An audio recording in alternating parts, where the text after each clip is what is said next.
Question about having lots of characters, but being cautious of them becoming repetitive or boring. The writer wants to know if you should leave them in or take them out. And the first things first is boring. You've put the word boring in there. The reader should never be bored. So if things can be slow, things can be quiet, but they should never be boring. Reader being bored is not a good sign. Also, when you put in there repetitive, you don't want things to be repetitive. Readers will start thinking, why are we going over this again? You can obviously repeat things, create expectation, which you then subvert. So for instance, a character goes about the same day every day, really dull, kind of goes to work, comes home, goes to work, comes home, and then something changes. That's subversion of that kind of repetitiveness. If you're just repeating the sake of it, then no. Or as you're saying, like characters being repetitive, that shouldn't be the case. Again, unless you're using that to subvert it in some way. And the overall thing is, its story comes first. So with all of these characters, you're wondering kind of who have them and what you should do with them. It's the story. These characters have to benefit the story. If diving into them and developing them benefits the story, then that's what you need to do. Don't just develop characters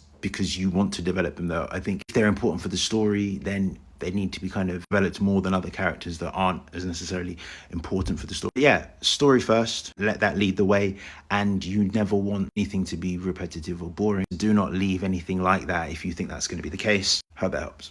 And also, you're ending there with whether you should kind of develop the characters or not. Again, it depends on the story and the role the characters have. Some characters will be developed more than others. As I've said, it's about story. So if you think the story will benefit from their development, then that's what you need to do. Hope that helps.